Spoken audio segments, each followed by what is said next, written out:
Hi, Valerie. Hi. I've got your post up here. Now, this is your post. Now, I had asked you to repost this and reorient it so that we could see it, but that was two or 3 days ago, and well, 2 days ago.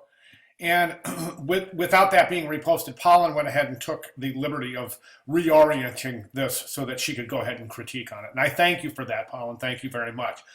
In the future, however, Valerie, please post your work so that your viewer can see it. Presentation format, please keep in mind that you should not have to make your viewer work to see your work. I hope that makes sense.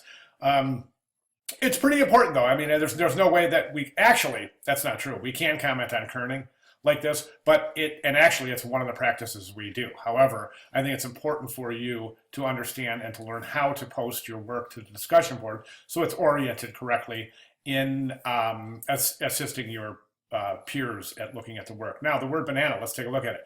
The obvious problem, I think, is that we don't see the baseline, the X height, and the cap height, which those would be your basic guides. And I would say that the minimum you would need those three guides. Now, a couple of your classmates drew other guides to assist them.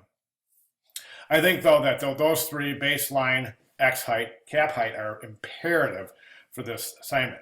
And let me show you why. Okay, so let's take a look at the cap height. Okay, let's see, just use that as a guide. We can see that there's different amounts, there's different areas peeking over that thing, that straight edge I'm using as a guide right there. That's different than that. That's indicating that those that don't fall on the same horizontal plane. Conversely, if I take the bottom of this and I'll use it for a guide, and we come down here and we can see that the baseline is pretty inconsistent as well. So if you definitely want to use those guides. Now, this is a classic example of what happens when we hand kern the word banana, the letter banana.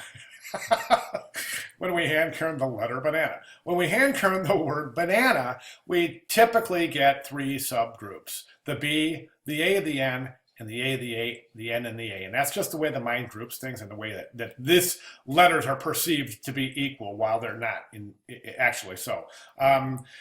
Let me show you what the reason why. Okay, that would have to come much closer to that, because the reason is that it's got this big wide open white space here, and that's giving the illusion that this is greater space than it is, even though it's probably equal to that space or that space. It looks greater because of the negative space. So we'll counter that by pulling that closer. The distance between the A and the N, again, I would close that down a little bit, and again over there. The distance between the N and the A, closer, and again over there. So those are consistent. This word creates patterns, so all you really have to do is kern B, A, N, and A. And then of course the A follows the N like it does here, and the A follows, and the N follows the A as it does here, the A follows the N as it does here. So you would just duplicate that kerning, okay? That's what I would do. I would just close it down a little bit, get those guides in there, watch your true horizontals and your true verticals. That does not look like a true vertical. That is definitely not a true horizontal.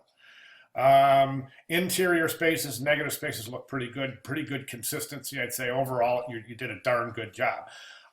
Take a look at the video. There's a video up. Take a look at that before you submit your final. All right, good job. Any questions, give me a holler. Thanks, Valerie.